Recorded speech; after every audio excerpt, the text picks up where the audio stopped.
So, how was working for social change important to you before you came to Walden? Sure. So, for the past 6 years of my career, I've worked with minority student populations or diversity and inclusion at two institutions of higher education. So my career foundation was built around improving the quality of education for marginalized communities, helping students, faculty, staff, and employees of higher education institutions build communities that they were a part of because of who they were as a marginalized community, not in spite of. Personally, as someone who lives his life day to day with cerebral palsy, but also as an openly gay person, it was very important for me to create in my life an experience that was a vessel to give back to humanity. In other words, I wanted to use my story as a gay man with a disability to build up the gay community who may have an idea of what gay men are supposed to be like. But I didn't fit that mold because my handicap took me outside of the norm of what gay men did or how gay men looked. And I wanted to use my story as an example for those who might not fit the mold in the gay community. And then taking that experience to my professional life, students who may believe, faculty who may believe, employees who may believe, because of this thing, I can only do so much, or I can only proceed so much in my education or in my career. And I wanted to be, again, an example of what a person could do and be in their life because of the identities they had, not in spite of them. Okay. So you said 6 years in total doing that type of job. Yes. 2 institutions, you said? Yes, I Institutions? worked for a small technical college in Beaufort, South Carolina, the Technical College of the Lowcountry, and I currently work in the Department of Diversity, Equity, and Inclusion at the Medical University of South Carolina in Charleston. Okay. So what specific programs do you guys do, or that you, I guess, like chair? Sure. That, So our department is involved with a lot of employment workforce.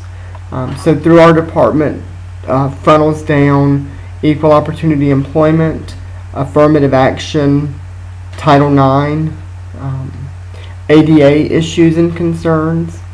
We also funnel through our department the Office of Training and Intercultural Education, which involves training first year students in every program across campus in diversity and inclusion trainings, whether it be team skills and team building, appreciating diversity, handling controversial issues around diversity and inclusion.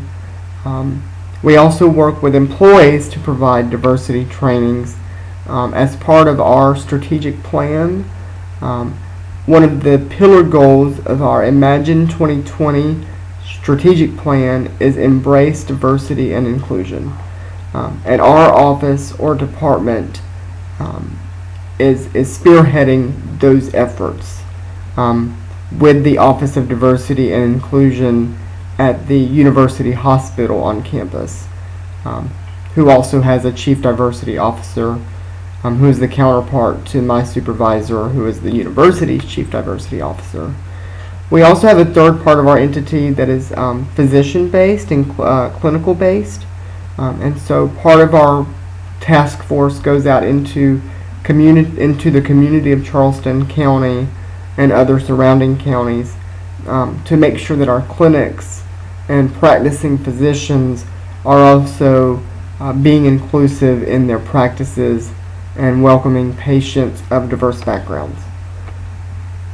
Okay. Have you been working in this field since after post-grad school, or have you been doing this since like your undergrad? I actually started in higher education as an undergraduate work study, and Okay. it kind of became my niche.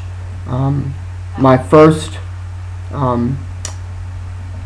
college, my first full-time college in Beaufort, South Carolina, the Technical College of the Low Country, I started about a year and a half after undergraduate, the completion of my undergraduate programs.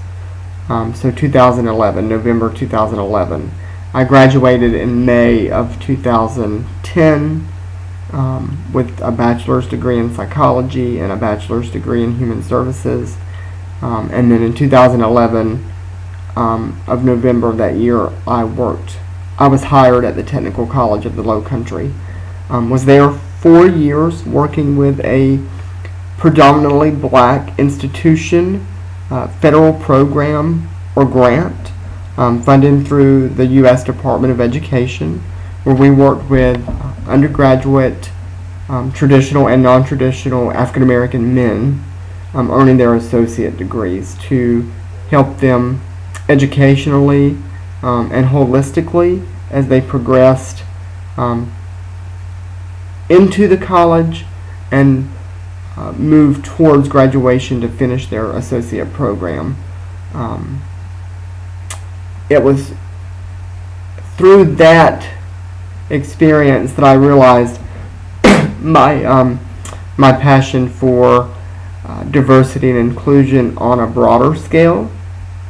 So I worked specifically with just African American men, and through that experience I knew that I wanted to go beyond just race and incorporate gender identity,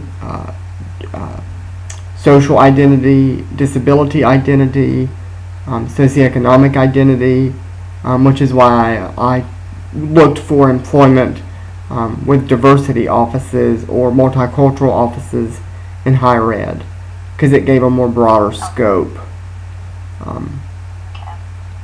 So it went from being very narrow to very broad. Okay, that's cool. So just out of curiosity, when you were in high school, were you ever involved in any social service organizations or like those extracurricular groups that had to do with I don't know. In our high school, we had like an LGBT, before it used to be just LGBT Right. group, and we had different ethnic groups. I went to an all-girl high school, so we didn't have like different, gender groups or Really? anything like that. But yes. So, were you ever interested in anything like that? Participated in any services like that, or? I did a lot of service-oriented programs through the Future Business Leaders of America, and my high school was and my specific program and advisor for that program was very focused on making Future Business Leaders of America at our high school very diverse. It was led by an African American female. And it was very important to her that we were not top heavy with a majority population, meaning white men, to be very honest. So a lot of our students were African American. There were white students, male and female. A lot of our students were of Asian culture. And it was very important to her because we looked at Future Business Leaders of America as a student organization, but on a global scale, understanding that businesses were worldwide. And so anything we did, so for example, I'll give you an example. So I was in a competition on the state level of Georgia in this student organization, where I built a website for competition. And in creating that website for the competition, I made it very eclectic to a community that might be non-homogeneous. So it looked, of course it was fictitious, but it looked like this were a real community. It was a melting pot of diverse backgrounds. So we gave the example to the state at competition, our organization and whatever we did, whether our students built their business plans for competition or what have you, everything had a diverse, a touch of diversity, if you would, which is interesting because at that time I really didn't understand what diversity and inclusion was. I just knew we wanted it to be more than just white guys. Right. I think that's what everybody thinks when they first hear diversity and inclusion. Right. So. Yeah. Now, as far as service, I was very involved with a church group, so we did a lot of humanitarian work. I've gone overseas twice to do humanitarian work in the West Indies, to the island of Nevis and the island of Barbados. Okay. And yes, there was a lot of traditional missionary trip type experiences, but even as a teenager, I looked at people holistically, so I wasn't I did not seek to convert. My purpose was to just go down and build relationships and learn the stories of people of different cultures, and help them in whatever way we could while we were there. So it wasn't, and I don't care if you phrase it like this if you want to, I did not make it all about Jesus.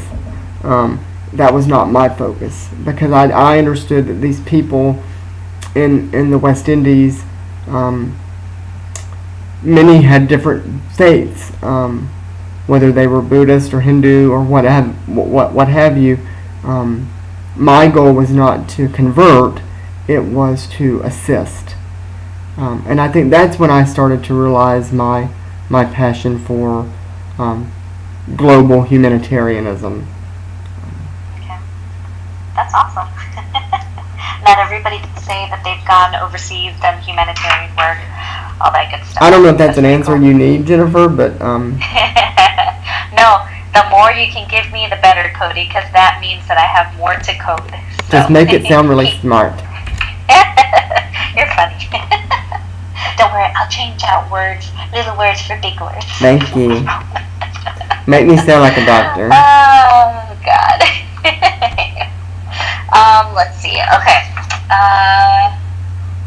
Okay. How was the social change mission important to you in making your choice to come to Walden? Actually, that was one reason. That was the second reason why I chose Walden. The first reason was that it was an online program. First and foremost, that was a deciding factor. That it had to be an online program. But looking at different online programs, upon exploring their website and talking to their admissions or advising, enrollment team, knowing their passion to incorporate in whatever program you're in, social change was the final decision maker, if you would. I expected a program like the PhD in Human and Social Services to incorporate social change, because we are social changers, if you would, but that they included this this initiative into every program on every level was, it spoke volumes of what they wanted to do as an institution of higher learning. Sorry, hold on one second.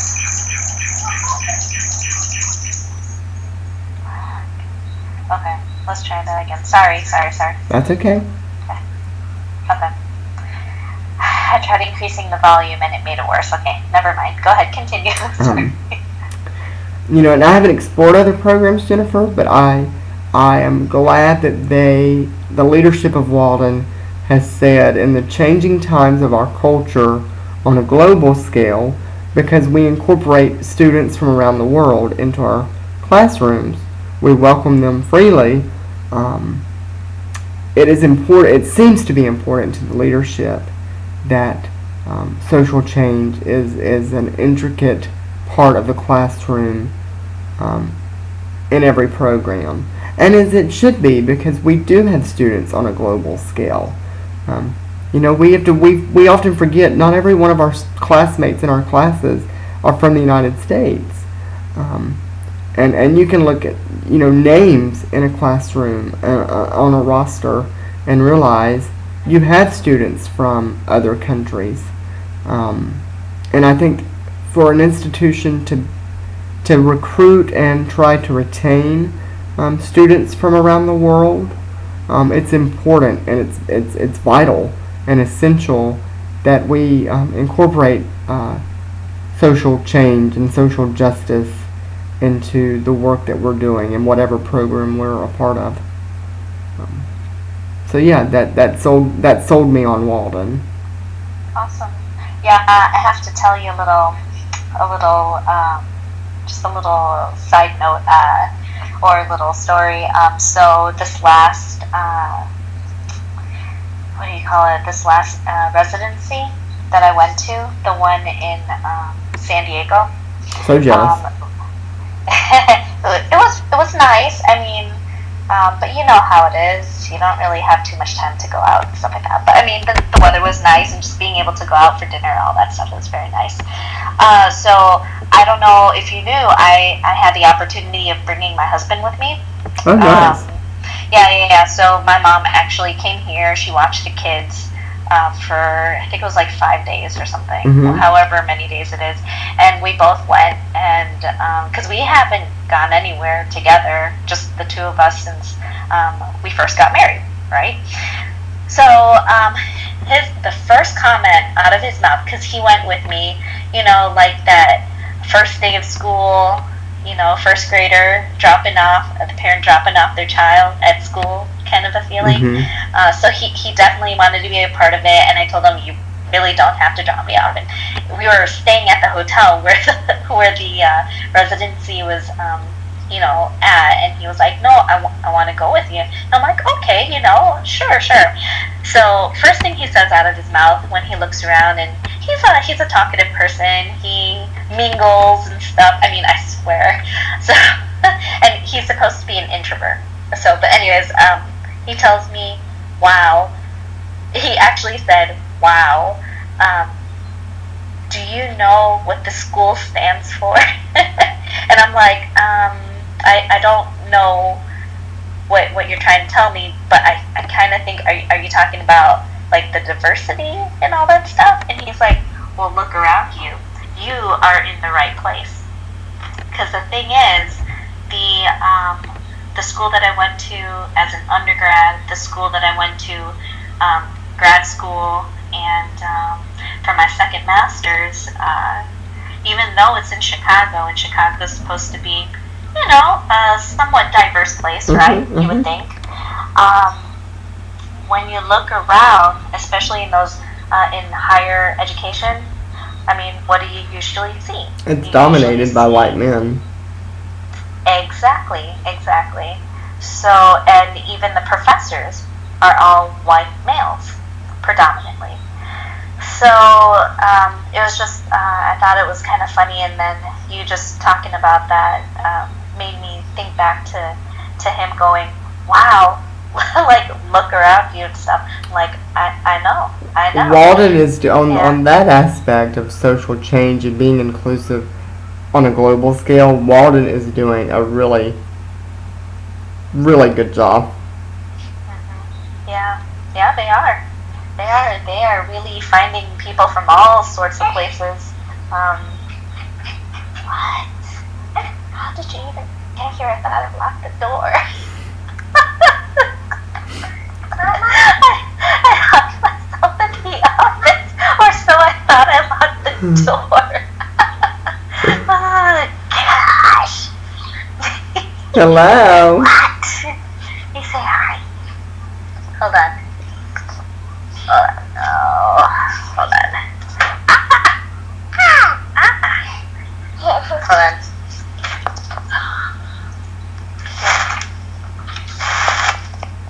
Hello. Ear. Hello. Is that your ear? Can you say hi? Hi. Hi. How are you? Say hi. Hi. How are you? How are you? Are you good or bad? Are you good or bad? She doesn't know yet. I don't know. The night is still young. I guess so. You burn that midnight oil.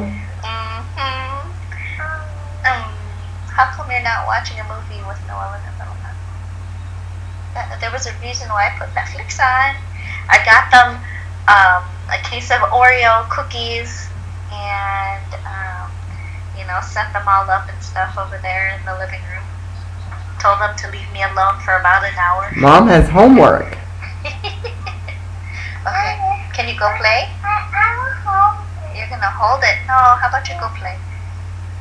Okay, you say bye-bye. Okay, we'll talk. Bye-bye. Bye-bye. Bye. Okay, you go play. Oh. Okay, hold on. Here. I swear I thought I closed the door. That's okay. Note to self. Gotta double check the lock. Alright. And I even set her up with a freaking iPad so that she would leave me alone too. Yeah, so anyways, I just thought that was kind of funny. He was like, wow. I'm like, I know. And we kind of had an idea of what kind of school it was anyways, because so I don't know if I ever told you the university that he went to get his MBA was the same university that I went to get my MM, my second master's in management. So the last class, which is it's like a practicum that you have to take at the end. I had this professor who was fairly new, so he was being supervised by a more seasoned professor who actually was my husband's professor, Dr. Patel, and he had actually gotten his doctorate from Walden. And it's kind of like full circle, because the thing is, I had never heard of Walden University before. I don't know if you've ever heard of it before. I have. But, I was going to do my master's through Walden. Oh, were you? Mm-hmm. Okay. Then I chickened out. You chickened out? I actually have a coworker who's doing his master's in social work through Walden. What? Can you play for a second, please? Can you play for a second? Jennifer, I'm still here. I'm just going to put my phone down. Oh, yeah. So this... Can you do it later? When I finish? Please? Angela. Later, baby, later. Come on. Go play. Go play. Angelina. Go play, baby. Okay. What if we set up a play date on Sunday evening? A play date. And we'll FaceTime together then. You want to talk to Cody on Sunday? Mm-hmm. That way Mom can do her homework over the weekend, and then we talk on Sunday before the holiday. You want to talk to Cody on Sunday? Okay. If you're going to talk to Cody on Sunday, you go play now so I can finish, okay?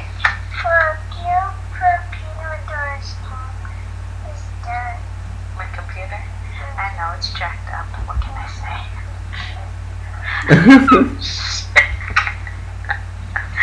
Oh, God. Okay. Oh, Lord have mercy. I can't remember what I was saying now. Oh, yeah, Dr. Patel. Anyways, yeah, no, I've never heard of Walden University before, but it just so happened that the daycare provider who used to take care of Arbella and Angelina in Washington when we were stationed in Washington State, she kept she had Facebook requested me, all that stuff when we left, and like she kept like liking, and you know how you could share your likes with like people that you're linked with on Facebook and stuff, and she kept sending me these links to Walden. I'm like, what the hell is this? She kept sending it, and then my husband was like, oh, Walden University, yeah, that's where Dr. Patel went. I'm like, oh, that's cool, you know, whatever. Thought nothing of it, and then one of my really good friends, actually, he used to be married to my son's godfather. I don't know if this was the one that I don't know if I told you the story how the most expensive wedding I've ever been to. These guys had spent over $50,000, put it on their credit cards and stuff like that, and then actually got divorced. You did tell me that story. Yeah. So, well, the guy Jeff, I still keep in contact with him. He lives in Michigan now, and he had gone back to school to get his doctorate too. He also too has 2 masters, and figured he was going to go for gold and get his doctorate. So I can't remember the name of the school that he was going to, but then when I was last talking to him, he was thinking of dropping out. But it's a brick and mortar kind of a school that he was going to. So then that pushed me to think, maybe not brick and mortar, maybe online, because I've never taken an online course in my life. So I don't know. It's just really weird how things. Anyways, sorry. No, the universe puts things in the best order. Yes, it does. I just have to sit patiently and sometimes wait and just know that everything will fall into place. Right. Stuff. So. Yep. Okay. So. Okay. So this is actually the last question. Sure. From your perspective, how would you define social change?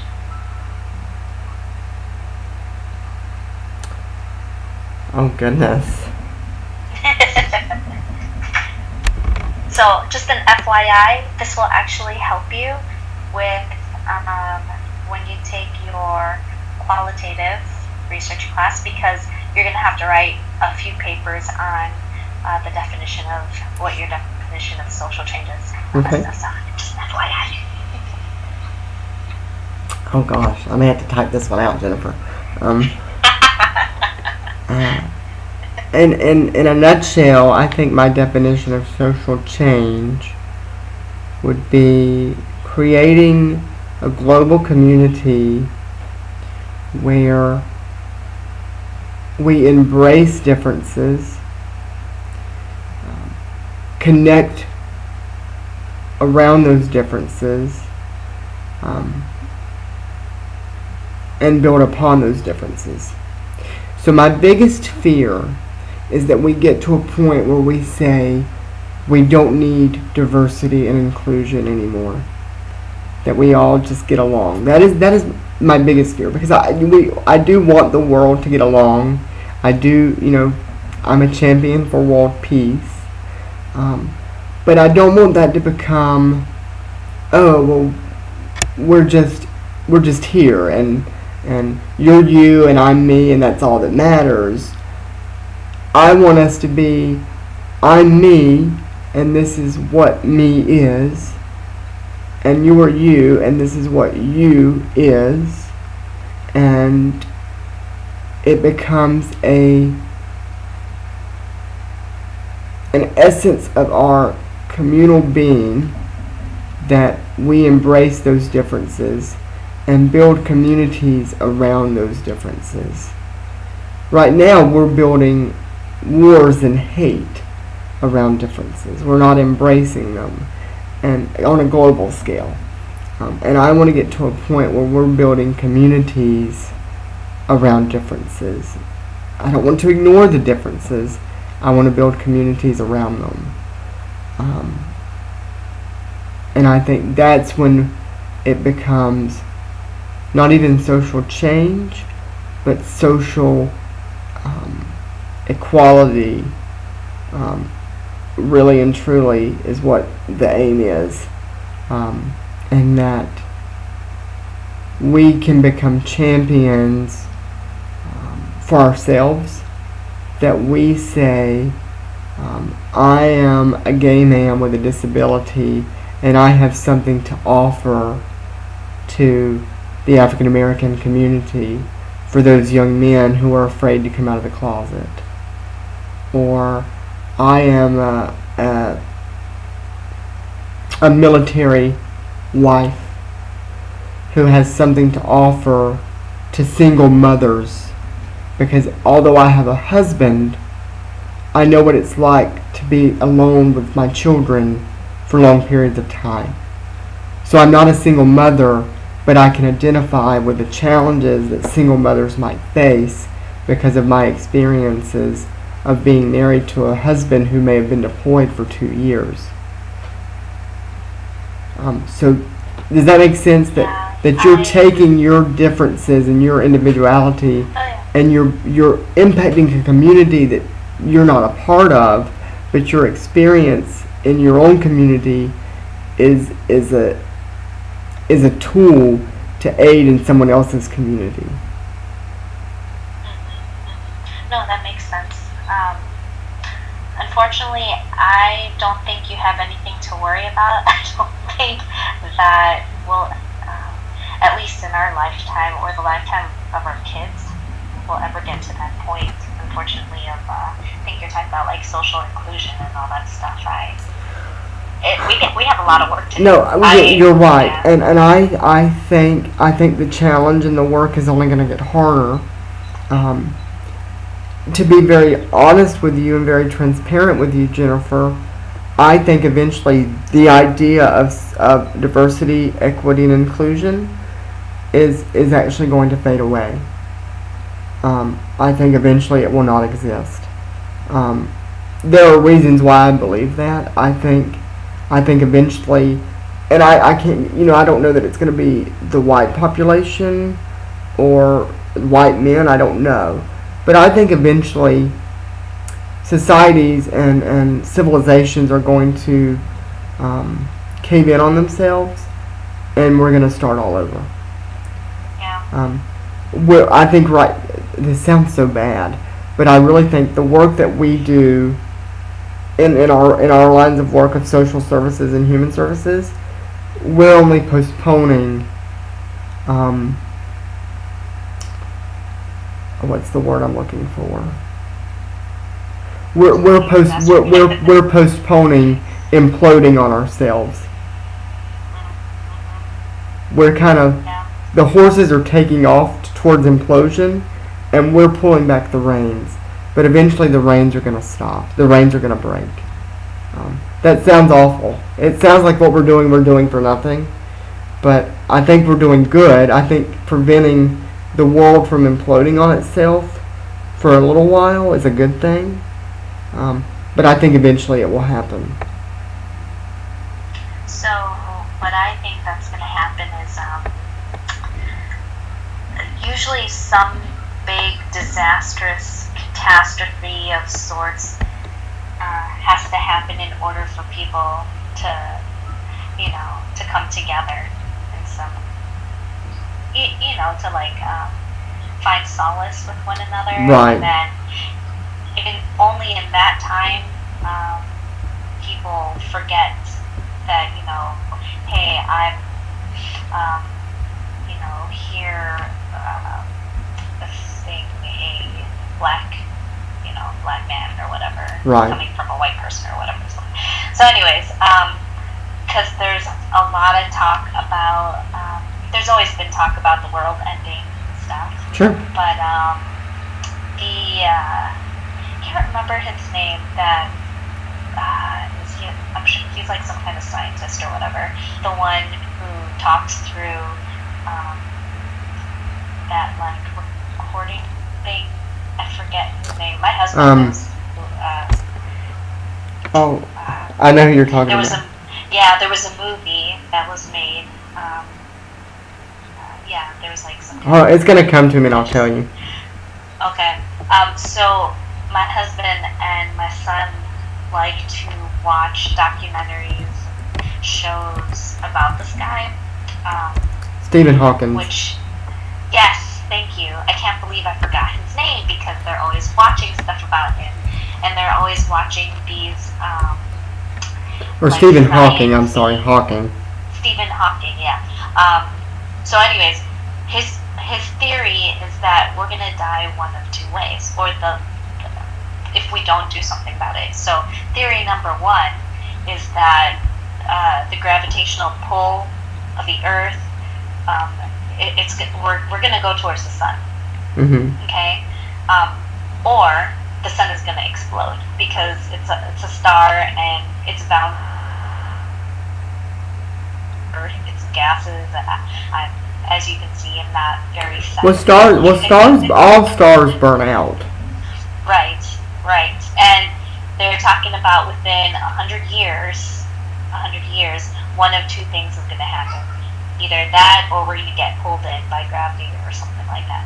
Or because it's going to turn into a black hole. That's what it is. They're saying either black hole or it's going to burn out. So, either we're going to die from heat or we're going to die from cold. Which a lot of other scientists have said is a potential to happen without the help of the sun. So my theory is that remember that movie When the Earth Stood Still, or I think it was called The Earth When the Earth Stood Still. I don't think I ever saw it. I know what you're talking about. I don't think I ever saw it. Okay, so that actually has to do with ice because of the change, like global warming and all this, that, and the other. It actually covered the ice, and there's actually a name for that, like a scientific name for the Earth turning into ice. And then after that, it's kind of like reborn, and then it like de-ices kind of thing. But people are dead. So, anyways, I'm thinking that that's what's going to happen.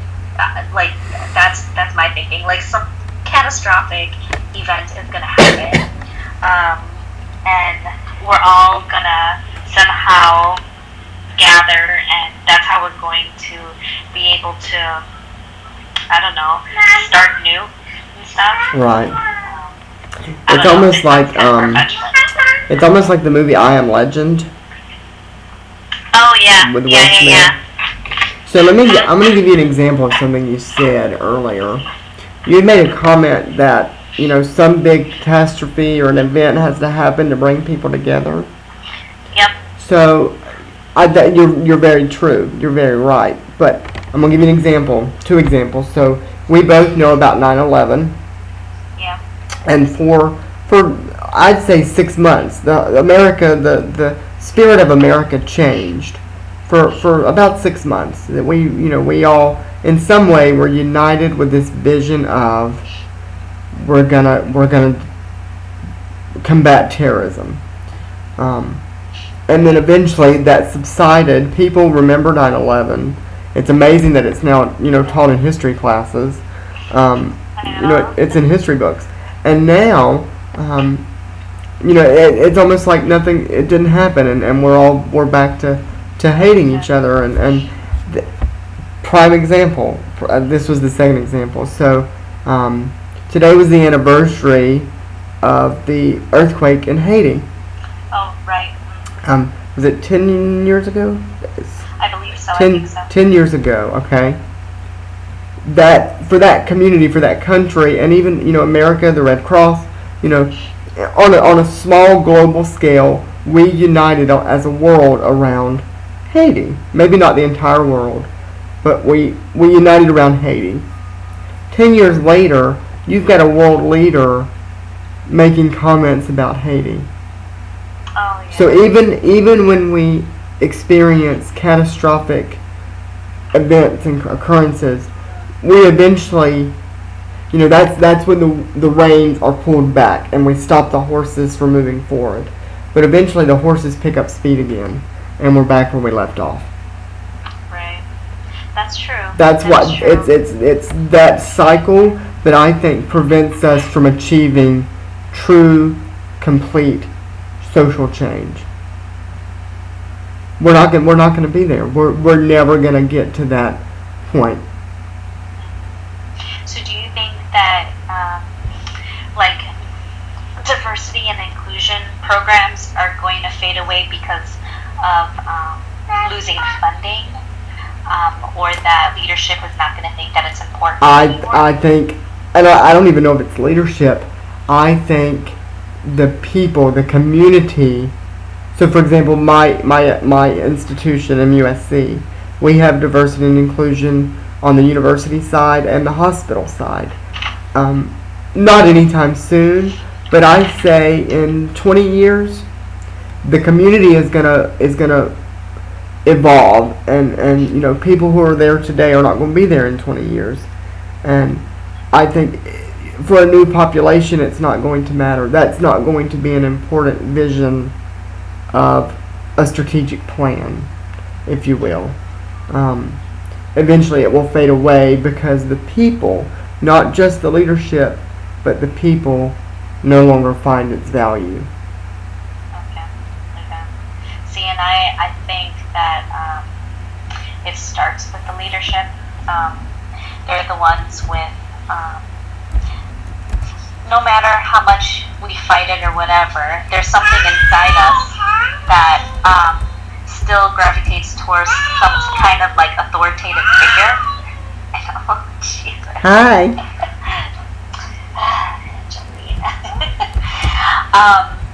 Yeah, so there's always this like gravitation to like authoritative figures and stuff. Right. So I think it starts with leadership, and hence I am so disappointed in like the comments that Trump has been making. Although, see, so I've had a lot of conversation with this guy that I used to work with. He's a nurse, okay, Filipino. So he's Asian. He's not white, but he did marry a white lady. So they have mixed children. But he's a Republican, which is fine. But he was pro-Trump all the way, and he still is pro-Trump. And it gets on his nerves when I post stuff on Facebook saying that he's not my president, blah blah blah. Because this is a combat veteran who served for many years in the Army, and he's always lecturing me on, oh, you shouldn't say that, especially since your husband's in the military, blah blah blah. So my response to him is, sure, he is in the military, but he doesn't fight for one person. He fights for his country. Like, this is everybody's country. It is not one person's stuff. But like I told him, I'm a person of reason, I think, and I think I would give anybody the opportunity, douchebag or not, to prove themselves that they weren't such a big douche. Right. But I told him, because he kept telling me, you can't say that he's not the president because he is the president. And I said, yes, he is the president, hence the reason why he should start acting like it. Right. What happened in the past is in the past, and if he acted like a jerk in the past, then that's fine and stuff. But he did get elected, and I can take that, and I would accept him if he were a little bit more politically correct. Right, and not even because I'll share two things with you. So not even politically correct, but if he cared about people. Right. And he can't just care about, the White House made a statement, well, he's always going to support the American people. He's not here for the world. He's here for the American people. And that's only a half truth, because if you're here for the American people, you're going to be a global champion. Okay? My issue, and I'm going to probably post something on this later over the weekend or on Monday. I heard from a friend, and we were just talking, and I want to expand. He actually gave me the idea.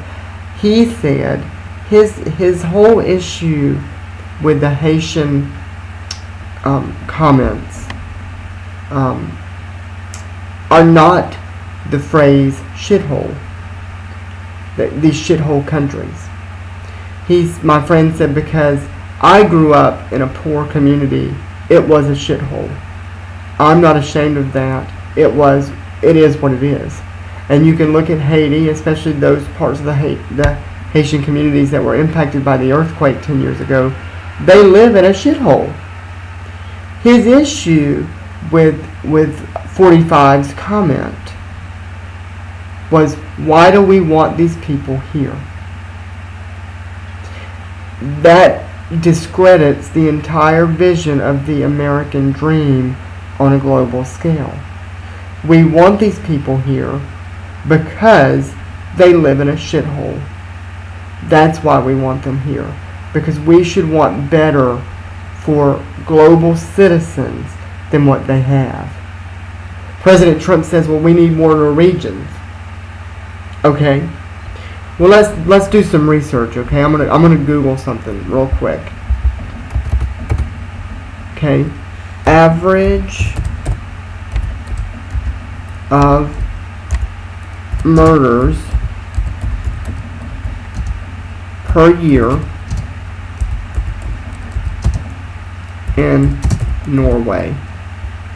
That's what I'm Googling, okay?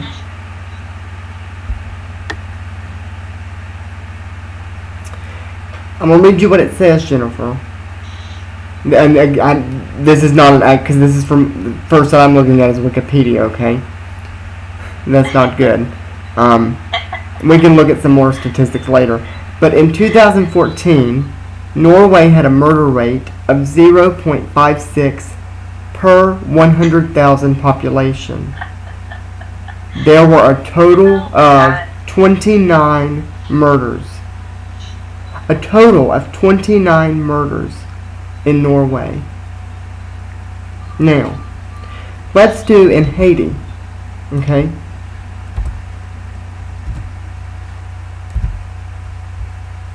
Total of murders per year in Haiti is what I'm Googling.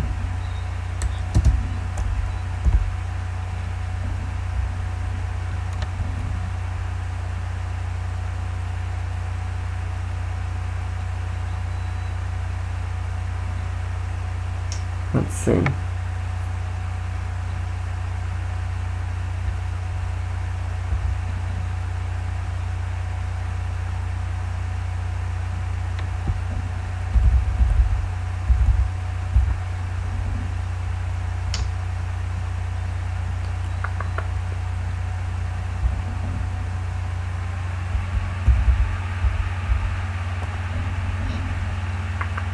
I want to give you the most accurate number.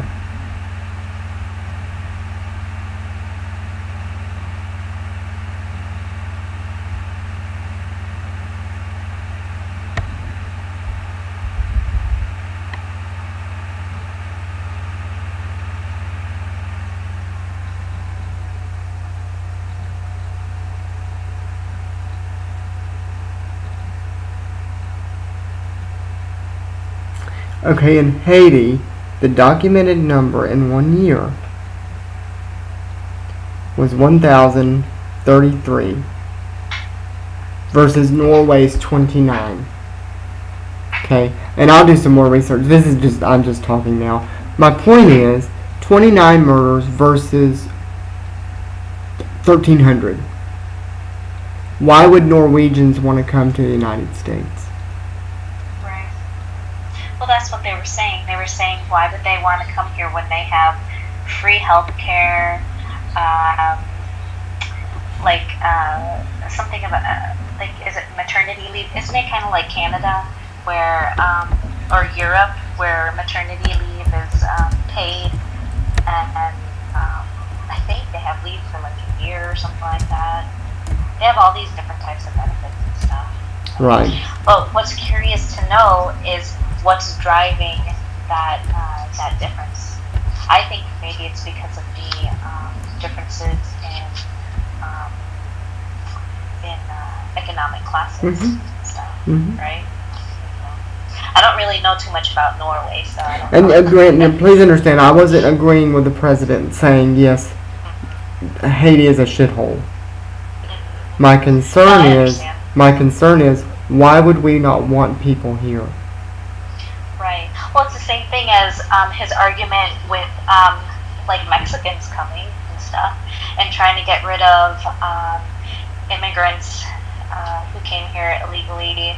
You know, that whole big ICE thing is going on. Actually, that's been going on for a long time. I don't know why it's just making news now. They've been doing those raids for years in Chicago.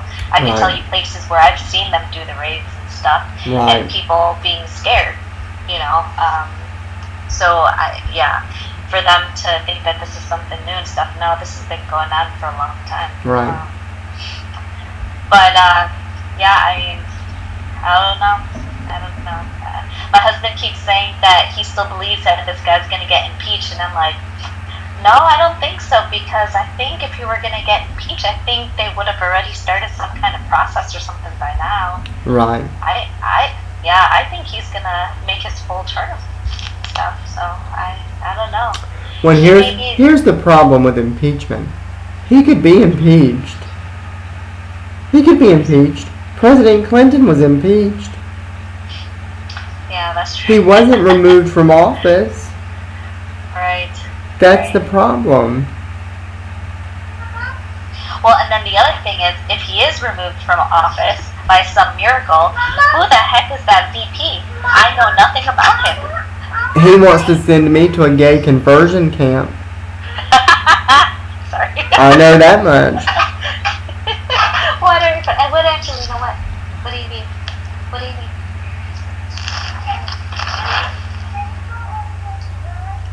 Okay, hold on. Hold on 1 second. Oh, you're fine. Okay. What do you need? Okay, can you give me 1 second? Hold on, let me finish, okay? Let me finish. What do you need? What do you want? What do you want? What do you want? What do you want? Sit down and relax, Cookie. Hold on. What do you want? What do you want? Come here. What do you want?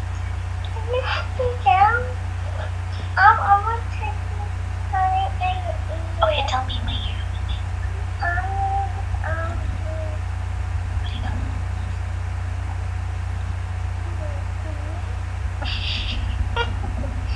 What do you want? What do you want? Huh? Oh, Lord. Okay, hold on, Cody. Here, let's talk here. Hi, can you make a silly face? Make a silly face.